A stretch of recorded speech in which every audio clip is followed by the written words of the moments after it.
Hello, everybody, and welcome back for Chapter 13 of Theodore Boone, The Activist by John Grisham.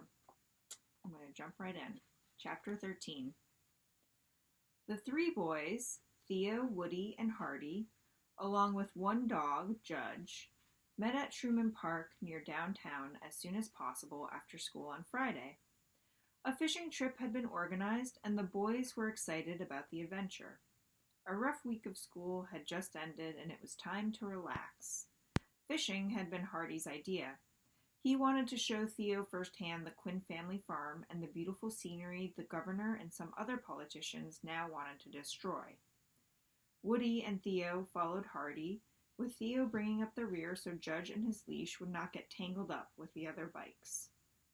Though Judge was only a dog, he felt as if he should lead and the boys should follow. On a leash, though, he obediently trotted alongside Theo and seemed happy just to be included. They zigzagged through the shady streets of old sections and made their way to a biking trail that looped around the southern part of town and avoided the traffic and residential areas. At a busy intersection, they crossed Highway 75 and soon disappeared down a narrow country lane with trees touching in an arc above it. The town and its congestion and noise were behind them. They sped down hills and grunted up them. They crossed tiny creeks and at one point rattled through an old abandoned covered bridge. After 30 minutes, the boys were sweating and Judge needed some water. They paused long enough for him to step into a creek. "Just a few more minutes," Hardy said. When they had caught their breath, they took off again. They topped a hill and stopped again.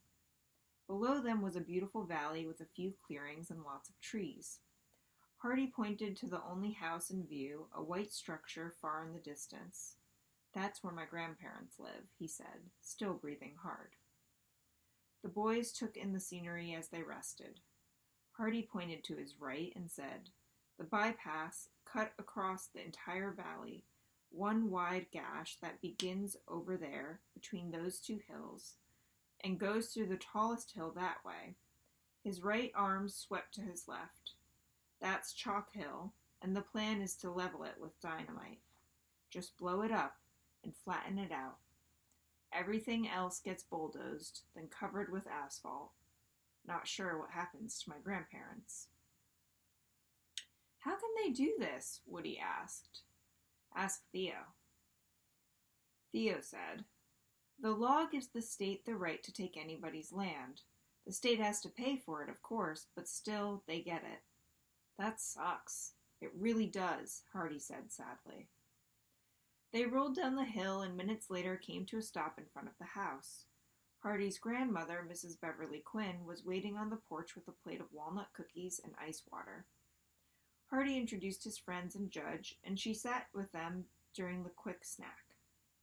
Hardy's grandfather was puttering down at the tractor barn, according to his wife.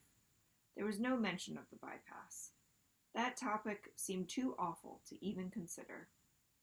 As Theo ate a cookie and rocked gently in an old wicker rocker, he admired the spotless painted porch, the hanging ferns, the beds of neatly tended flowers, the white picket fence along the front yard, and he tried to envision a bunch of bulldozers destroying it all. The very idea seemed grossly unfair, even cruel. When the boys finished, they thanked her and hurried off to go fishing. In a storage shed behind the house, they found a wide selection of rods and reels, along with cane poles, tackle boxes, soccer balls, volleyballs, badminton sets, frisbees, 2 canoes, 4 kayaks, and even golf clubs.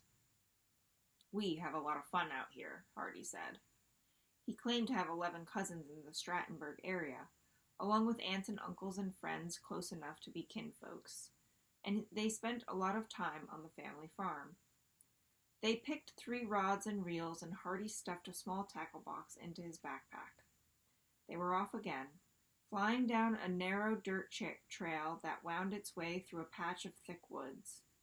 10 minutes after leaving the house, they plowed to a stop at the banks of Red Creek. "This is the best spot on the farm," Hardy said, as he unpacked the tackle box. "Some of the best smallmouth bass in this area." Theo unleashed his dog and Judge jumped into the water. The creek was wide and the water splashed over rocks in the distance. We camp here all the time, Hardy said.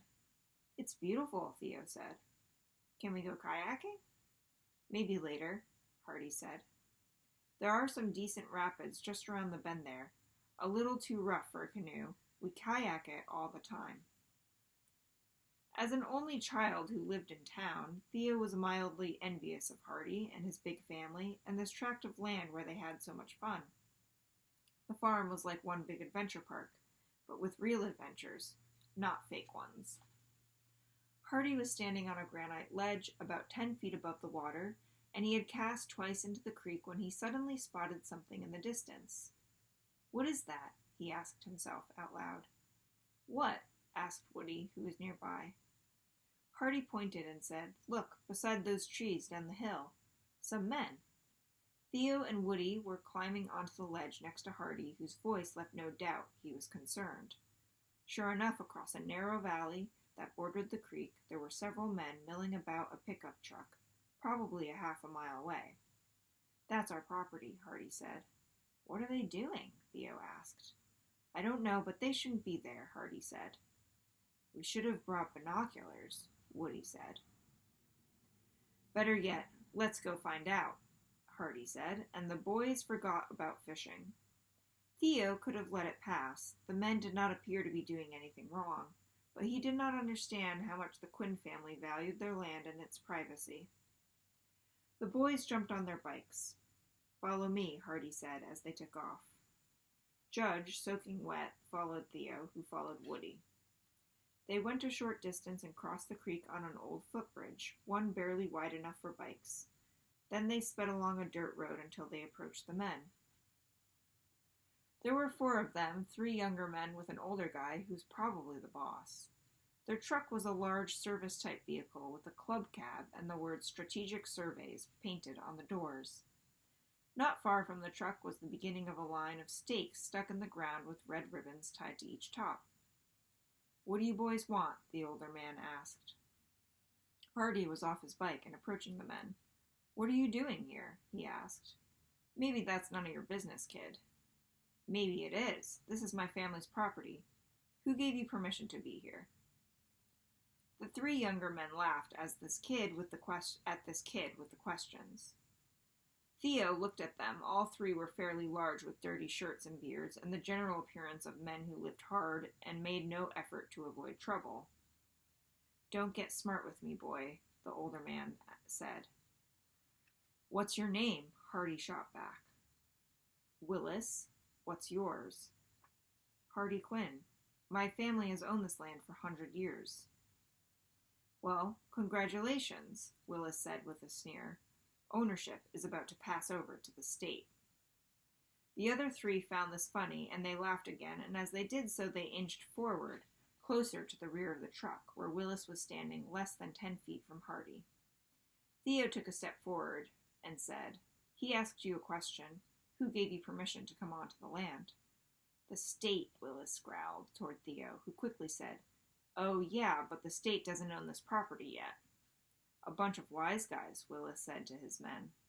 Then to Hardy and Theo he said, Look, boys, we're here doing some preliminary survey work for the bypass, that's all. Our company has a contract with the state and they sent us out here. Why don't you boys just relax and go on about your business? We're doing our jobs, and we're not bothering anyone. To which Hardy fired back, You're bothering me because you don't have permission to be here. Theo, the lawyer, quickly added, You're trespassing, okay? And that's a criminal offense. You can go to jail for it. The shortest of the 3 younger men took a step in Theo's direction and said, Wow, a real know-it-all. You watch too much TV, kid. That, or maybe I just have the ability to read, Theo shot back. Shorty's face turned red and he clenched his fists. Woody stepped beside Theo, and Judge was at his feet. The situation was tense and ridiculous. 3 13-year-old boys and a mutt facing off against 4 full-grown men. There seemed to be a stalemate. The men were not leaving, and the boys were not backing down. Theo had an idea, one that would quickly prove to be disastrous. He reached into his pocket and removed his cell phone and said, "I'm calling 911. We'll let the police help us out here." Willis yelled, "Put that phone down, kid. You're not calling the police." Theo said, "I can call anybody I want to call. Who are you to tell me I can't call someone?" I said, "Put the phone down." Shorty suddenly lunged for Theo. He grabbed him by the arm, shook it violently, sent Theo's phone flying into the dirt, then shoved Theo to the ground. "Stupid kid," Shorty mumbled. Woody and Hardy were startled by this act of aggression, and they stepped back. Judge, however, never hesitated. He attacked. He attacked Shorty and almost bit his leg before getting kicked away. Judge growled and hissed and darted again for Shorty, who said, "Get that dog away from me." "Come here, Judge," Theo said as he scrambled to his feet.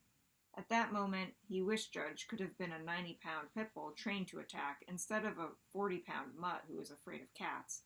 But he was not afraid of Shorty. In a flash, Judge attacked again, and again got kicked to the side. He barked in anger and bolted again at Shorty. As they would soon find out, the third man's name was Larry, one of Shorty's sidekicks. Larry suddenly stepped forward with a 5-foot wooden survey stake, and as Judge again went after Shorty, Larry struck the dog on the back of the head. Theo screamed and Hardy yelled, and Woody picked up a rock. In the dust and dirt and chaos and horror of the moment, Larry kept whacking away at Judge as Shorty kept kicking him, and the boys attempted to react. Woody rushed forward and was tripped by the third man. He fell on top of Theo. Hardy was yelling, "Put the stick down, okay?" Theo finally managed to throw himself on top of Judge, and for good measure, Larry popped Theo on the rear end with the stake. The men were laughing, the boys were crying, and poor little Judge was bleeding and whimpering. The men backed away. Theo cradled his dog and gently lifted him. He had blood all over his head and his body was limp. "Talk to me, Judge," Theo pleaded through tears. Hardy screamed at the men, "You'll pay for this." Theo began running. He clutched Judge to his chest and ran past his bike because he knew he couldn't ride it and hold Judge at the same time. Hardy and Woody jumped on their bikes and soon caught up with Theo, who was jogging in a daze, tears on his cheek, blood on his shirt, Judge close to his heart. Hardy said, "Woody, you stay with Theo. I'll sprint ahead and get my grandfather." "Good idea," Woody said, and Hardy was gone. "Is he alive, Theo?" Woody asked softly, as he rode as close to Theo as possible. Theo bit his lip and said, "I don't know. He's not moving." Blood was dripping from Theo's elbow. He was running as fast as he could. And that is it for Chapter 13. Tune in tomorrow at 12 for Chapter 14. Thanks for joining.